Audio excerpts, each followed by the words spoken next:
Assalamualaikum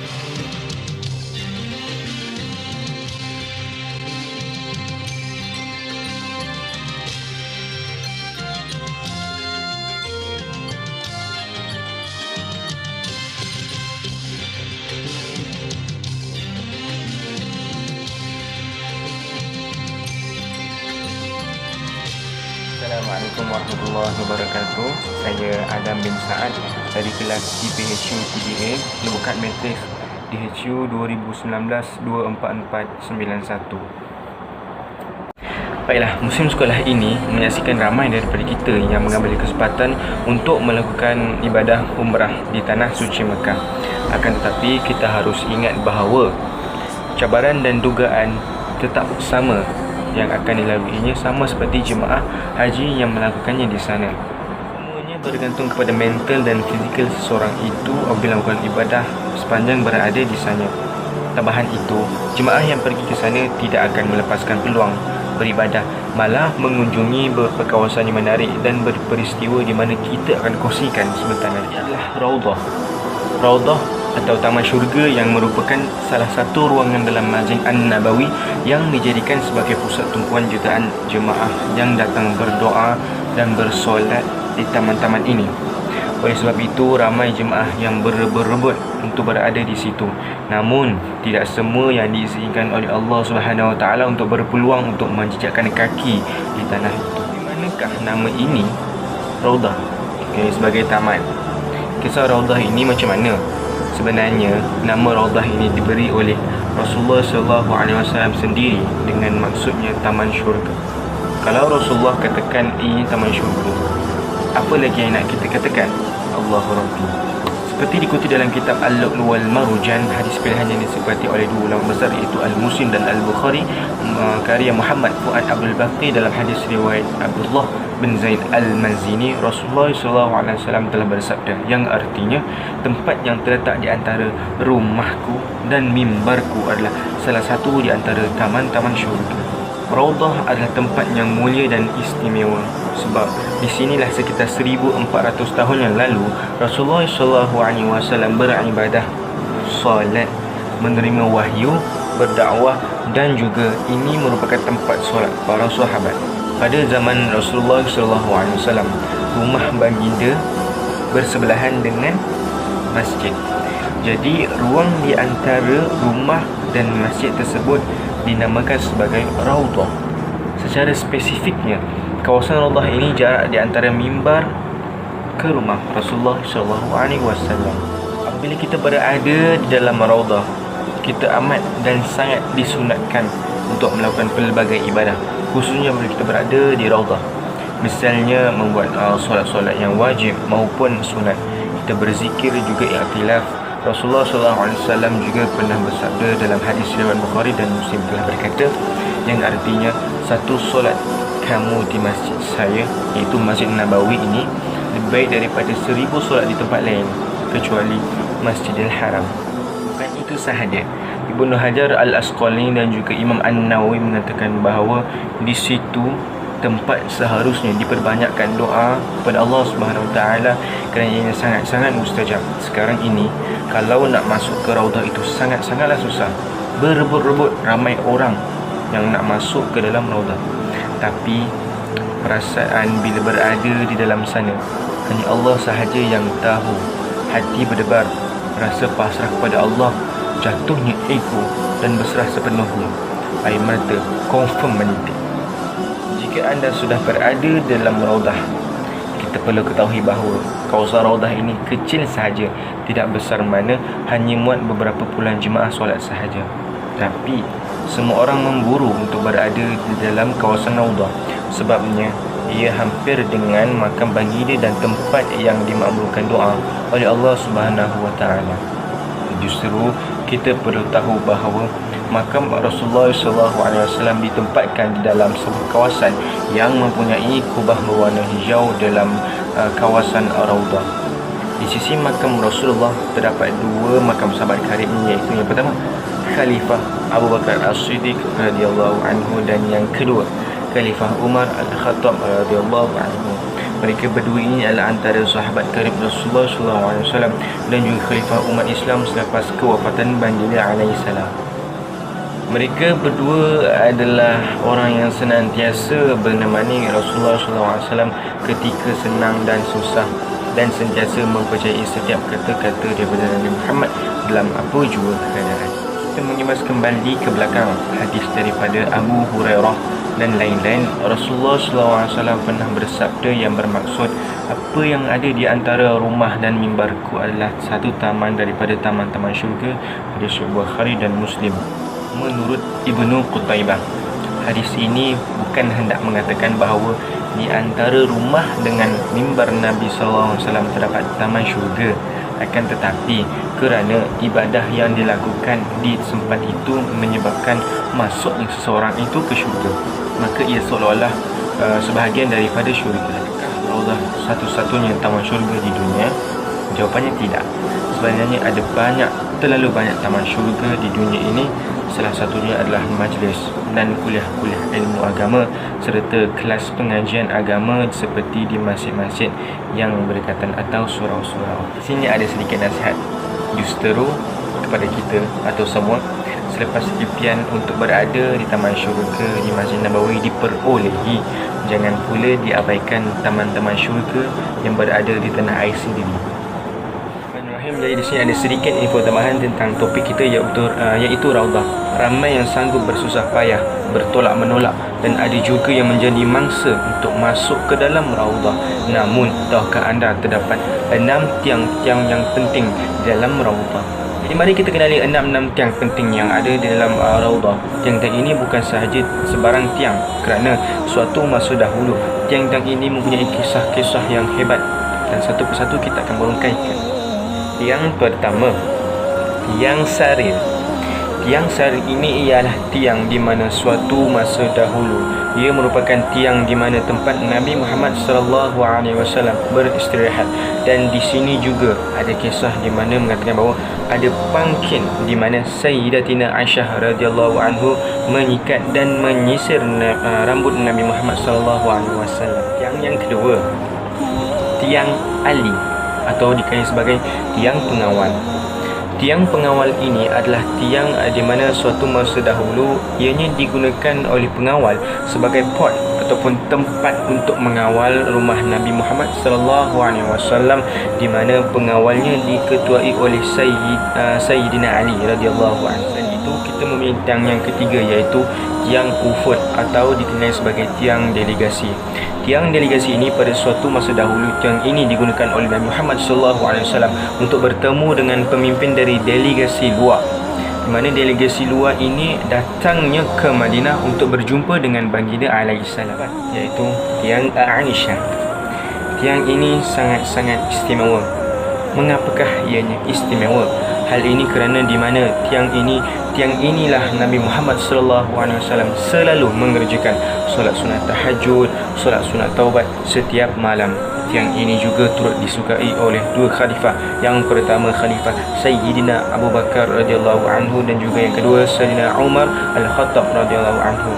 Kalau kita masuk ke dalam raudhah, cubalah untuk solat di belakang atau di tepi dinding. Seterusnya yang kelima, iaitu tiang Abu Lubabah atau dikenali sebagai tiang taubat. Mengapakah ianya dinamakan sebagai tiang taubat? Ini dikelani kerana tiang ini mengisahkan ada seorang hamba yang bernama Abu Lubabah yang telah melakukan satu kesilapan. Apakah kesilapannya? Iaitu dengan berbohong kepada Muhammad SAW. Akibat bohongannya itu pada Nabi Muhammad SAW, dia mengikat dirinya di tiang itu selama 3 hari, dan tiang ini digelar tiang taubat Abu Lubabah. Yang terakhir iaitu tiang Muhallaqah. Mengapakah ianya dinamakan sebagai tiang Muhallaqah? Tiang ini pada asalnya merupakan sebatang pokok kurma. Sebatang pokok kurma ini pernah menangis dan bunyinya seperti seekor anak unta kerana dia tidak mahu ditukarkan dengan batang pokok yang baharu. Lalu apa yang berlaku? Nabi Muhammad SAW berkata kepada pokok itu, "Kamu akan kekal denganku di syurga dengan batang pokok yang seperti ini." Barulah pokok kurma ini diam dan ditukarkan dengan tiang yang baharu. Yang ini juga dikenali dengan tiang yang wangi. Di sini ada satu bonus kepada yang mendengar. iaitu tentang mihrab Nabi. Apakah yang berkaitan dengan mihrab Nabi ini? Jika tuan-tuan dan puan ingin tahu, mihrab Nabi ini ialah Nabi selalu menggunakan untuk solat berjemaah dengan para sahabat-sahabat sekalian. Kalau tuan-tuan berpeluang masuk ke dalam Raudah, cubalah untuk solat betul-betul di hadapan mihrab ini. Tuan-tuan seolah-olah telah bersujud di telapak kaki Nabi Muhammad sallallahu alaihi wasallam. Di mihrab ini juga Sayyidina Umar Al-Khattab radhiyallahu anhu telah ditikam oleh Abu Lu'lu'ah Al-Majusi semasa beliau mengimamkan solat subuh.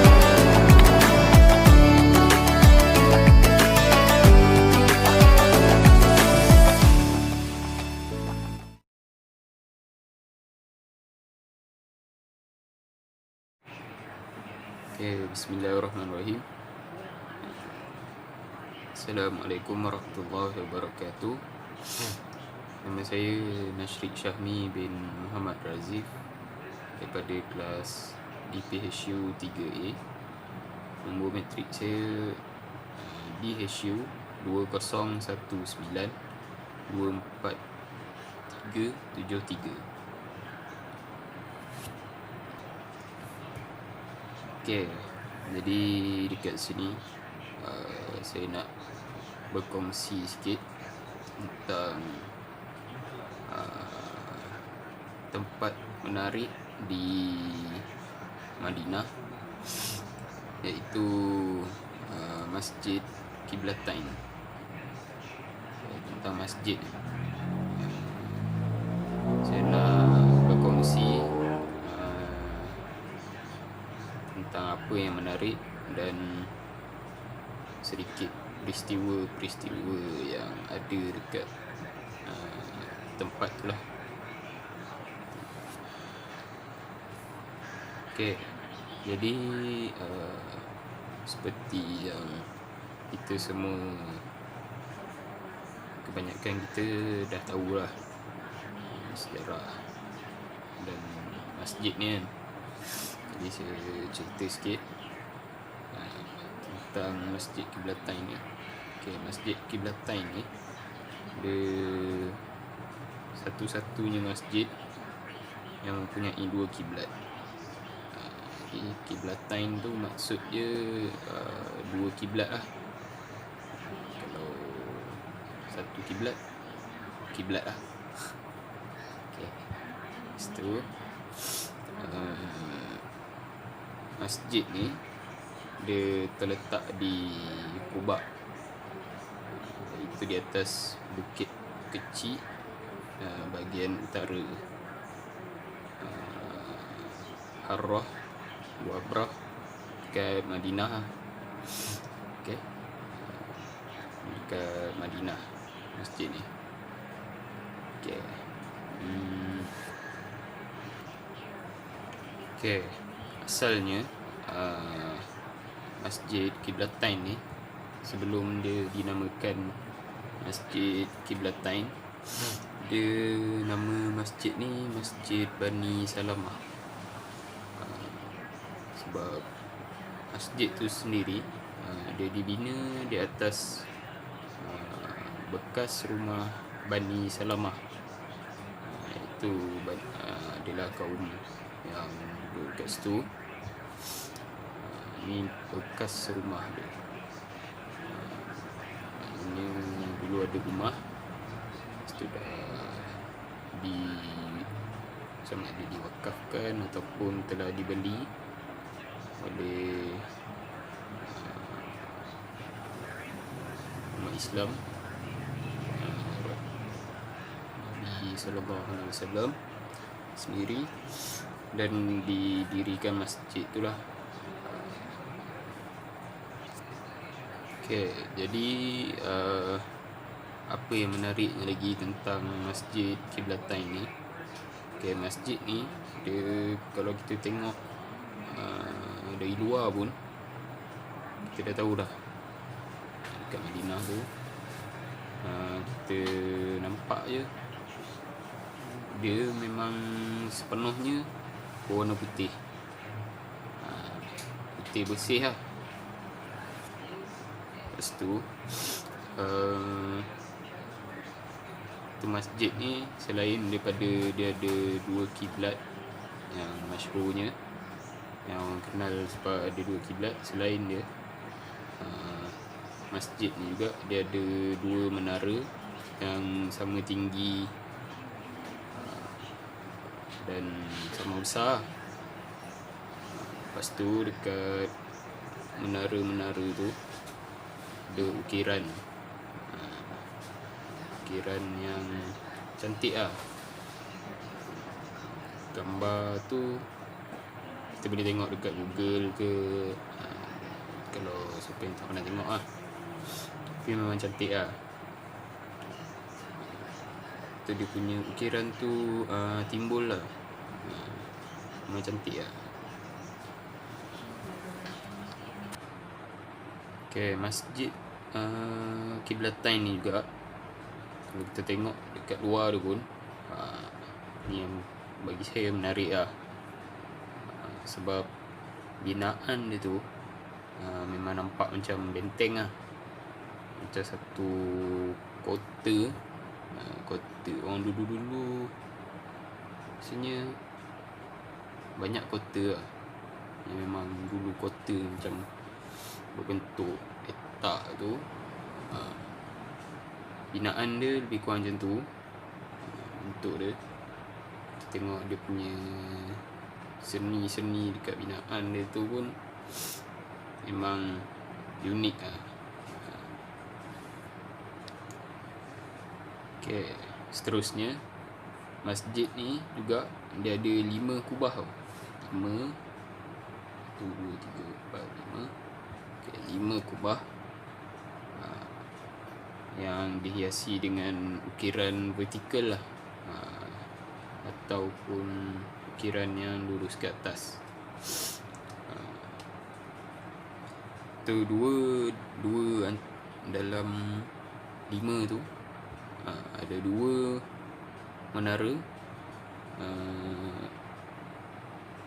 Dia memiliki bentuk ukuran yang sama dan posisinya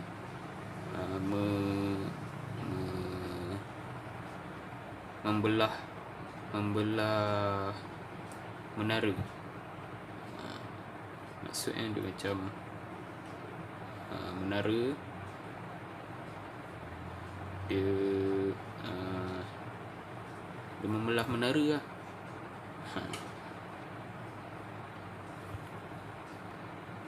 Okay, yang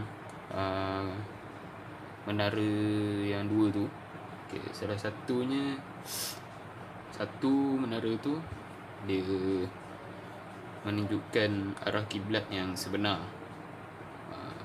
sebelum dipindahkan tu lah. Lepas tu lagi satu tu, yang kedua adalah sebagai peringatan tentang sejarah penukaran kiblat lah. Yang satu tu, satu kiblat sebenar, satu untuk peringatan lah, peringatan sejarah sebelum, untuk ingat yang kiblat kita bertukar tu. Okay, jadi sekarang kita cerita pasal bahagian dalam pula. Bahagian dalam dia keseluruhannya warna putih, putih bersih lah. Nampak kalau dekat mata kita tu nampak tenang. Lepas tu dekat bahagian tiang-tiang masjid dia berwarna coklat muda. Maksudnya dia bukan coklat yang betul-betul gelap tau, bukan betul-betul coklat yang gelap lah. Dia coklat muda, coklat cair lah, kalau kita cakap coklat cair. So dia memang matching lah, serasi lah dengan warna putih tu. Tu dia ada ukiran. Lepas tu Yang lebih lagi menariknya, dia punya mihrab. Mihrab dia emas. Buat dia emas. Itu yang paling menarik lah, salah satunya. Okay, settle cerita pasal struktur dia, binaan dia, apa semua. Jadi kita masuk sikit lah tentang sedikit peristiwa Masjid Kiblatain ni. Macam mana dia boleh ada dua kiblat. Okay, kita masuk sikit. Okay, dia berlaku pada zaman Rasulullah SAW. Satu hari Rasulullah sampai dekat Madinah. Kemudian baginda menunaikan solat. Rasulullah tunaikan solat berkiblatkan Baitul Maqdis. Lepas tu bila orang Yahudi nampak, dia orang rasa gembira lah. Sebab Baitul Maqdis ni tempat dia orang lah. Mungkin tempat dia orang macam dia orang sembah pun arah ke Baitul Maqdis. Dia orang Yahudi ni pun seronok sebab dia fikir tempat dia kan. Ingat Rasulullah ni tiru Islam ni, tiru ajaran dia lah, agama dia.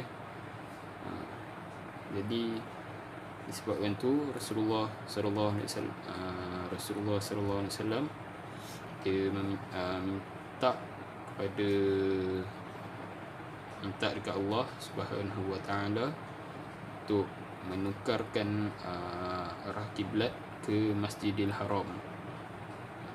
Lalu turunlah ayat turunlah wahyu Allah pada surah Al-Baqarah ayat 144.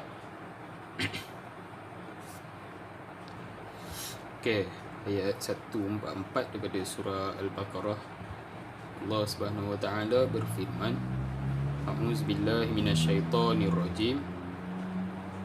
Qad nara taqalluba wajhika fis sama' falanwalliyannaka qiblatan tardaha fawalli wajhaka syatral masjidil haram wa haitsuma kuntum fawallu wujuhakum syatrah wa innal ladzina utul kitaba la ya'lamuna annahu al-haqqu min rabbihim wa ma Allahu bighafilin amma ya'malun. Sadaqallahul azim. Okay, maksud dia sungguh kami sering melihat mukamu menengadah ke langit, maka sungguh kami akan memalingkan kamu ke kiblat yang kamu sukai. Palingkanlah mukamu ke arah Masjidil Haram, dan di mana saja kamu berada, palingkanlah mukamu ke arahnya. Dan sesungguhnya orang-orang Yahudi dan Nasrani yang diberi Alkitab, Taurat dan Injil memang mengetahui bahawa berpaling ke Masjidil Haram itu adalah benar dari Tuhannya, dan Allah sekali-kali tidak lengah dari apa yang mereka kerjakan. Okay, jadi dalam ayat ni Allah berfirman supaya Rasulullah palingkan muka baginda ke arah yang baginda suka. Maknanya Rasulullah memang nak palingkan ke arah Masjidil Haram. Jadi Allah memang suruh palingkan ke Masjidil Haram. Jadi selepas daripada wahyu tu pun orang-orang Yahudi ni dia tak mengalah, dia tetap ejek Rasulullah dengan kata dia bertanya kepada Rasulullah, macam mana dengan orang-orang yang sebelum ni, orang Islam sebelum ni yang solat, yang dah mati, yang solat menghadap ke Masjidil Aqsa. Lepas tu Allah berfirman lagi dalam surah Al-Baqarah juga, ayat 142. Di dalam ayat ni Allah berfirman, A'udzubillahi minasyaitonirrajim. Sayaqulu as-sufaha'u minan nasi ma wallahum an qiblatihim allati kanu 'alaiha qulillahil masyriqi wal maghrib yahdi man yasha'u ila siratim mustaqim. Sadaqallahul azim. Maksud dia, orang-orang yang kurang akalnya di antara manusia akan berkata, apakah yang memalingkan mereka, umat Islam, dari kiblatnya Baitul Maqdis yang dahulu mereka telah berkiblat kepadanya? Katakanlah, kepunyaan Allah lah timur dan barat. Dia memberi petunjuk kepada siapa yang dikehendakinya ke jalan yang lurus. Jadi itulah sedikit tentang sejarah atau peristiwa dan kisah yang menarik tentang Masjid Qiblatain ni. Sekian daripada saya. Terima kasih. Assalamualaikum warahmatullahi wabarakatuh. Okey, nama saya Muhammad Fitri Basyamuddin daripada kelas DPHU 3A dan nombor metrik DHU 2019-24326. Okey, hari ini saya akan berkongsi cerita serba sedikit tentang tempat-tempat menarik di Madinah, iaitu Bukit Uhud atau dikenali sebagai Jabal Uhud.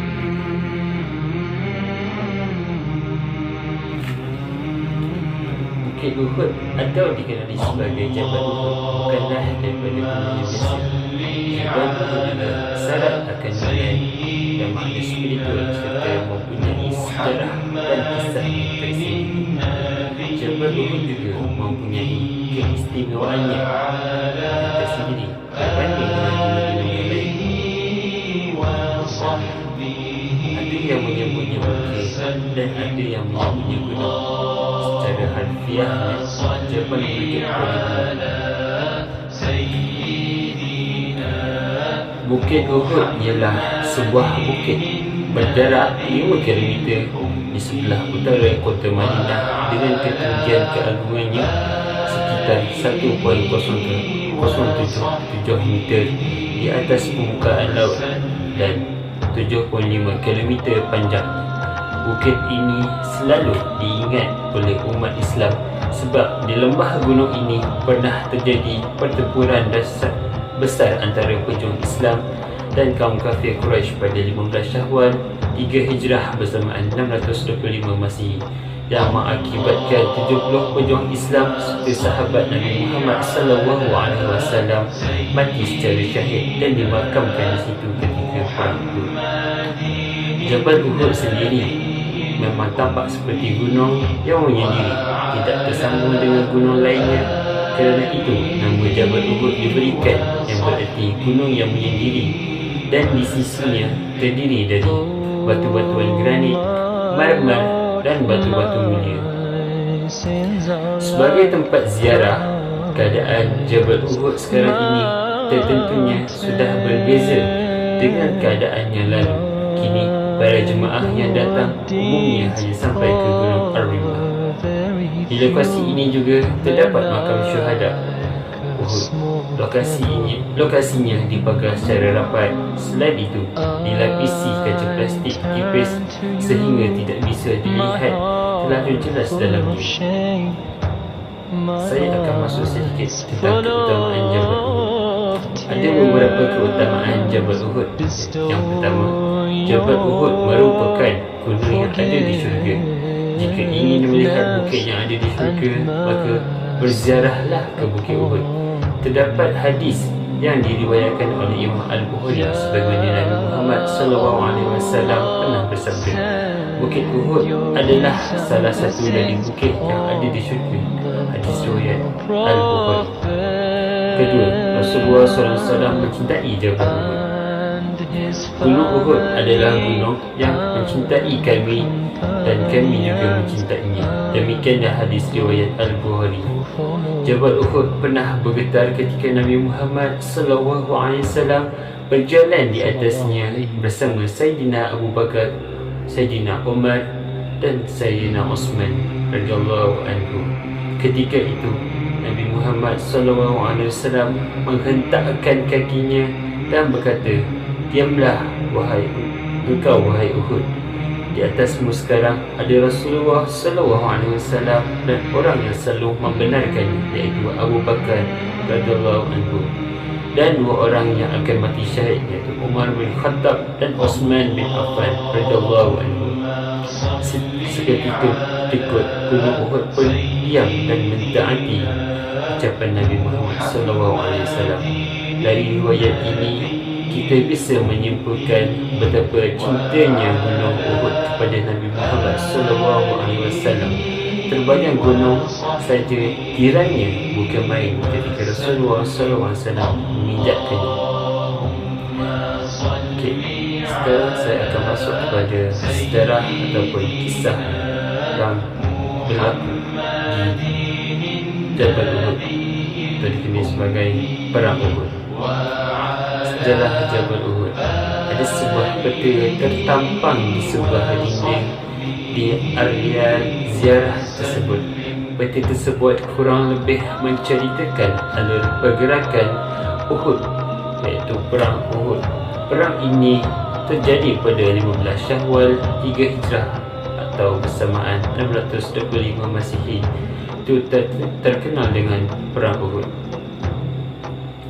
Dalam lembah yang berada di kaki Gunung Uhud pernah terjadi sebuah perang dahsyat antara kaum muslimin yang berasal dari Madinah yang dipimpin oleh Nabi Muhammad SAW dengan kaum musyrikin Quraisy dari Makkah. Soal jumlah pasukan kaum muslimin yang ikut berperang sangat timpang. Pada awalnya ada 1,000 orang, tetapi ada sejumlah orang-orang munafik yang ikut perang tersebut mengundurkan diri dan kembali ke Madinah.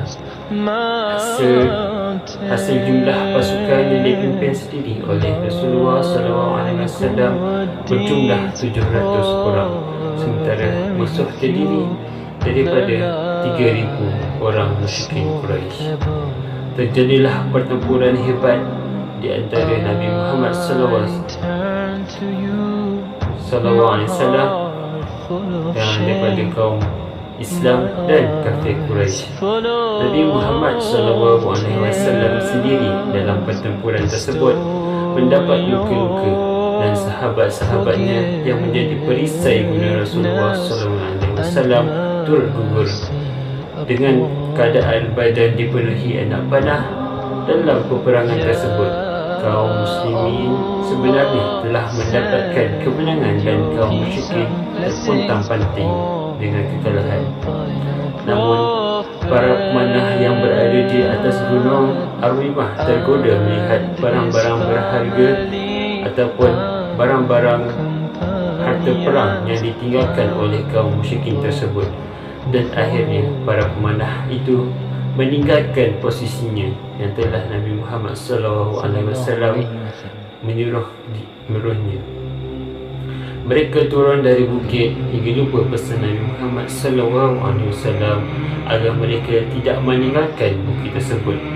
Semuanya turun kecuali komandannya Abdullah bin Jabir dan 6 pemanah yang lain. Kesal melihat situasi itu, Khalid bin Al-Walid, iaitu komander Quraisy pada saat itu yang belum masuk Islam, memanfaatkan keadaan tersebut dan membawa pasukan berbelok dari arah belakang pasukan Islam, dan pasukan kaum muslim mengalami kekalahan yang tidak seberapa banyak. Dalam peperangan tersebut, kaum muslimin yang gugur mencapai 70 orang syuhada, termasuk 7 pahlawan Uhud. Yang paling membuatkan Rasulullah SAW terpukul dan sedih akan pemergian, iaitu bapa saudaranya Hamzah bin Abdul Muttalib radhiyallahu anhu yang digelar Asadullah wa Asadur Rasul. iaitu singa Allah dan singa Rasulnya, Mus'ab bin Umar dan Abdullah bin Jahsy. Para syuhada tersebut dimakamkan di lokasi mereka gugur dekat dengan Gunung Uhud. Setelah perang tamat dan kaum musyrikin mengundurkan diri pulang ke Mekah, maka Nabi Muhammad SAW memerintahkan supaya mereka yang gugur dimakamkan di lokasi mereka gugur syahid. Sampai-sampai ada satu liang kubur terdiri dari sejumlah syuhada. Kecintaan Rasulullah SAW untuk para syuhada Uhud, khususnya Sayyidina Hamzah bin Abdul Muttalib, mendorong beliau melaksanakan ziarah ke zaman Uhud hampir setiap tahun. Jejak ini pula yang sampai saat ini diikuti umat Islam, bahkan semenjak zaman pemerintahan para khalifah sesudah Rasulullah SAW wafat. Berikut merupakan sedikit kisah atau sirah berkenaan Bukit Uhud tersebut. Berdasarkan dari kisah tersebut, terdapat beberapa pengajaran yang kita boleh ambil. Antaranya, perlunya patuh akan perintah pemimpin. Jika kita lihat zaman sekarang, dapat kita kaitkan situasi yang melanda dunia, iaitu tersebarnya virus COVID-19 atau dikenali sebagai coronavirus. Di sini perlunya patuh akan nasihat dan arahan dari pemimpin kita supaya diri kita dijauhkan dari wabak atau penyakit berbahaya.